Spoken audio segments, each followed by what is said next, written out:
Hello everyone, मैं रश्मि बाला आज ललधत की वाक को पढ़ाने जा रही हूँ। कश्मीरी भाषा के लोकप्रिय संत ललधत का जन्म कश्मीर स्थित पामपोर के शिमपुरा गांव में लगभग 1320 ईस्वी में हुआ था। यद्यपि उनके जीवन के विषय में कोई प्रामाणिक जानकारी नहीं मिलती। ललधत को ललेश्वरी, लला, लल योगेश्वरी, लला रिफा इत्यादि नामों से भी जाना जाता है। ललधत की मृत्यु 1391 ईस्वी के आसपास हुई मानी जाती है। वे 14वीं सदी की एक भक्त कवित्री थी जो कश्मीर की शैव भक्ति परंपरा और कश्मीरी भाषा की एक अनमोल कड़ी मानी जाती है। कश्मीरी संस्कृति और कश्मीर के लोगों के धार्मिक और सामाजिक विश्वासों के निर्माण में ललेश्वरी का अत्यंत महत्वपूर्ण स्थान है। ललधत की काव्य शैली को वाक कहा जाता है। इनकी कविताओं में चिंतन एवं भावनात्मकता का विचित्र संगम देखने को मिलता है। इन्होंने वाकों के माध्यम से उस समय समाज में व्याप्त धार्मिक आडंबरों का खुलकर विरोध किया है। इनकी काव्य शैली की भाषा अत्यंत सरल मानी जाती है, जिसकी वजह से ललधत और भी प्रभावशाली बन जाती हैं। लोक जीवन के तत्वों द्वारा प्रेरित ललधत की रचनाओं में तत्कालीन पंडिताऊ भाषा, संस्कृत तथा दरबार के बोझ तले दबी फारसी के स्थान पर जनता की सरलतम भाषा का उपयोग किया गया है। यही कारण है कि ललधत की रचनाएं सैकड़ों वर्षों से कश्मीरी जनता की स्मृति तथा वाणी में आज भी जीवित हैं। वे आधुनिक कश्मीरी भाषा का प्रमुख स्तंभ मानी जाती हैं। इस पाठ में कश्मीरी भक्त कवित्री ललधत के 4 वाक प्रस्तुत किए गए हैं। पहले वाक में उन्होंने ईश्वर प्राप्ति के लिए किए जाने वाले अपने प्रयासों की व्यर्थता को सिद्ध किया है। दूसरे वाक में उन्होंने बाह्य आडंबर और दिखावे की प्रवृत्ति का विरोध करते हुए अपने समभाव यानी कि अंतःकरण की चेतना का विस्तार करने पर चर्चा की है। तीसरे वाक में ललधत ने यह कहा है कि हम अपने सत्कर्मों के द्वारा ही इस संसार रूपी सागर से पार कर सकते हैं।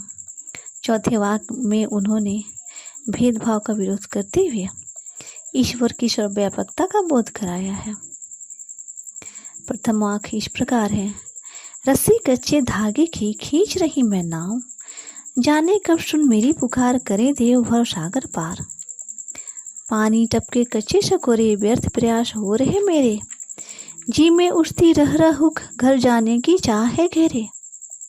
प्रस्तुत पंक्ति में कवित्री ने नाव की तुलना अपनी जिंदगी से करते हुए कहा है कि वे इसे कच्ची डोरी यानी कि सांसों द्वारा चला रही हैं। वह इस इंतजार में अपनी जिंदगी काट रही हैं कि कभी प्रभु उनकी पुकार सुने और उन्हें इस भावसागर से यानी कि इस जिंदगी से पार करें। कवित्री ने इन पंक्तियों में अपने इंतजार और प्रयास का वर्णन किया है कि कब उनका मिलन परमात्मा से हो पाएगा, क्योंकि जिस तरह से कच्चे घड़े से पानी टपक टपक कर कम होता जाता है, इसी तरह से कवित्री का जीवन भी धीरे धीरे कम होता जा रहा है, क्योंकि उन्होंने अपने शरीर की तुलना मिट्टी के कच्चे धागे से की है।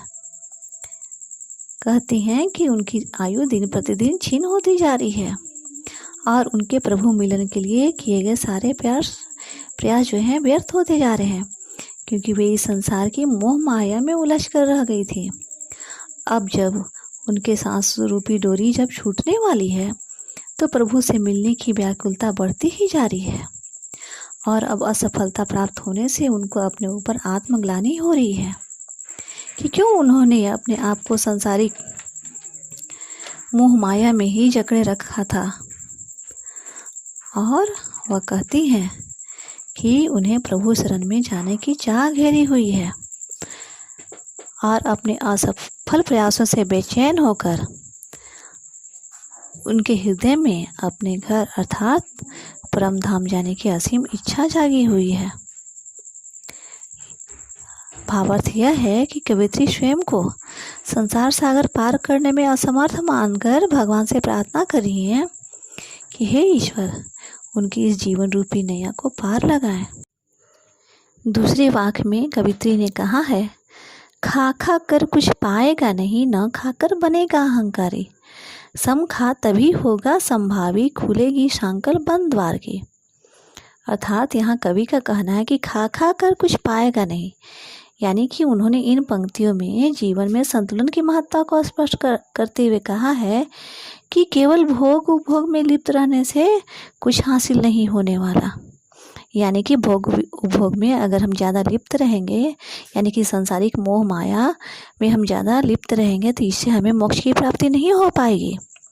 न खाकर बनेगा अहंकारी, लेकिन जब हम अपने इंद्रियों को, समस्त इंद्रियों को निग्रह कर लेंगे, यानी कि संपूर्ण स्वार्थ का त्याग कर त्यागी बन जाएंगे, तो भी हमारे मन में अहंकार की भावना उत्पन्न हो जाएगी और हमारे अंदर ज्ञान की चेतना का विस्तार नहीं हो पाएगा, तब भी हमें कुछ हासिल नहीं होगा। अगले पंक्तियों में कहती हैं कि समखा तभी होगा संभावी, खुलेगी सांकल बंद द्वार की। कहती हैं कवित्री संतुलन पर जोर डालते हुए कि ना तो व्यक्ति को ज़्यादा भोग करना चाहिए और नहीं त्याग, बल्कि संभाव की स्थिति में होनी चाहिए, यानी कि दोनों को बराबर मात्रा में रखना चाहिए, जिससे कि हमारे अंदर जो है ज्ञान की चेतना का विस्तार होगा। और जिस दिन हम अपने अंतःकरण की चेतना का विस्तार कर लेंगे, यानी कि हमारे अंदर ज्ञान का संचार होगा, उस दिन हमारे हृदय में उदारता की भावना आएगी और हम अपने पराये से ऊपर उठकर अपने हृदय का द्वार संपूर्ण संसार के लिए खोल देंगे।